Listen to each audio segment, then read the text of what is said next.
Hi,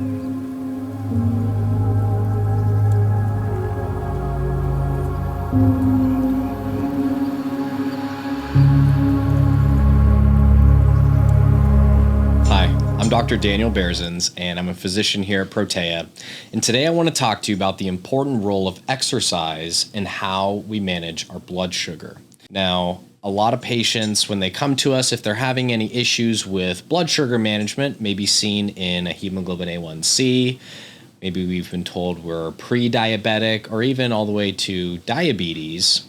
Or maybe not even either of those two, but maybe the precursor. Maybe we've been told we've been insulin resistant, where the pancreas is secreting far more insulin than normal due to insulin not being, listened to by the cells to regulate how glucose is transported into them.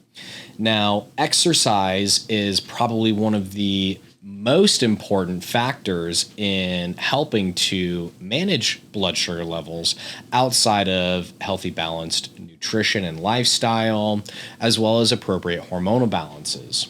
Exercise is not only to help in the short term, help with blood sugar management, but can also be one of the big differentiators in maintaining appropriate levels of blood sugar.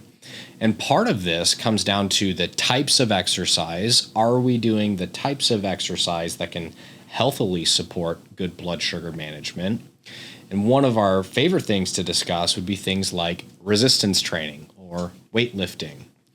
Why this becomes an important aspect and often a huge catalyst in blood sugar regulation comes down to the fact that our muscles is the primary and one of the main disposals of our blood sugar.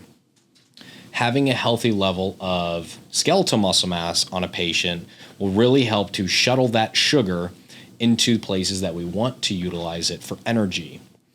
Now, when we are consuming a very protein-forward diet, we're doing things like resistance training, doing things to build healthy, lean muscle. What this is doing is a couple different things, but GLUT4 transporters are one of the big things that are upregulated the more muscle that we have. Think of GLUT4 transporters, GLUT and the number 4 transporters, as basically like doors or little channels. These doors help sugar to exit the room that they're in. So if I'm sugar and I'm sitting in a room and there's only one door for me to exit, if there's a lot of people in here, it's really hard to get into a muscle where I want to go. And staying here in the room, comparing to being in blood circulation, is also not beneficial. So as we build healthy, lean muscle mass, we are increasing the number of doors, or those GLUT4 transporters, which help open the pathway for shuttling glucose out of the bloodstream and into cells and into things like the muscle. Also, the more lean muscle mass that we can create, the more mitochondria we have available, basically to absorb and burn energy. Now, this is not just done in a good resistance training program. Typically, that maybe is a foundation of maybe it's 3 days a week, throwing around some weights. Doesn't have to be squats and deadlifts, but could even be simple body weight exercises. Maybe it's in a Pilates class that you enjoy. There's all different ways to go about this, and we want to find a exercise program that works to meet you in your current lifestyle and what you enjoy. But resistance training is often a non-negotiable for any patient who is wanting to have healthy blood sugar regulation because of how much our muscles act like a sponge for blood glucose. One of the other things that I like to talk with patients about with how they're exercising that can promote healthy blood sugar levels comes with things like exercise snacks. This doesn't have to be 60 to 90 minutes in the gym to help your blood sugar, although that can be beneficial. Sometimes it's just maybe it's a 60 seconds or 10-minute little exercise snack, we like to call it, that can really help make a difference in blood sugar levels, especially after a meal. One of the things I'll share with patients is, especially after maybe a refined carbohydrate-rich meal like bread, pasta, potatoes, rice, and those things that often cause us to have high levels of blood sugar, doing something as simple as going for a 10-minute walk after can make a huge difference in how your body chooses to utilize that energy that was just consumed. There's even research to show that in type 2 diabetics, those who went and ate a carbohydrate-rich meal and then sat down versus those who went and vacuumed for 10 minutes had notable improvements in their blood sugar. It doesn't have to be weights in the gym or anything crazy. It could be as simple as making sure that you are getting some intentional movement after meals. And that built up over time starts to build some momentum in positive blood sugar regulation.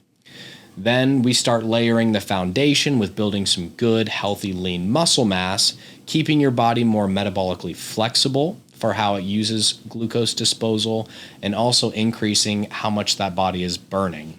Resistance training can be a huge foundational aspect that many patients are missing in their blood sugar regulation, but we also want to make sure we've got good cardiorespiratory fitness.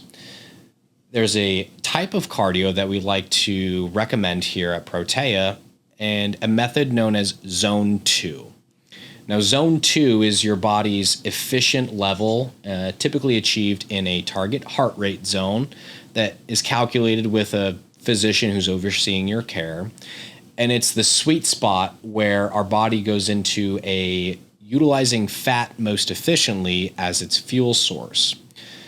But this type of a Zone 2 exercise can also really help improve our insulin sensitivity and how our body disposes of glucose. Having a well-balanced foundation that consists of a protein-forward diet paired with some resistance training or things to help stimulate appropriate lean muscle mass growth, as well as a good cardiorespiratory fitness, and even how we live in our activities of daily living after eating meals, can all be huge differentiators in your blood sugar regulation and your insulin resistance goals.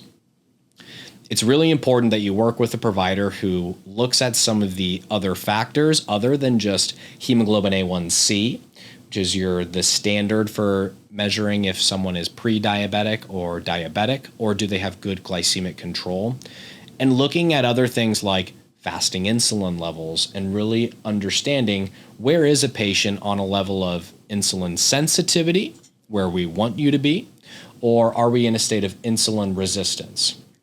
The more insulin resistant a person becomes, the more crucial it is that they maintain, if not build, healthy, lean muscle mass that is centered around a very healthy exercise program that can be tailored with the physician or any of our amazing nutrition staff here at Protea.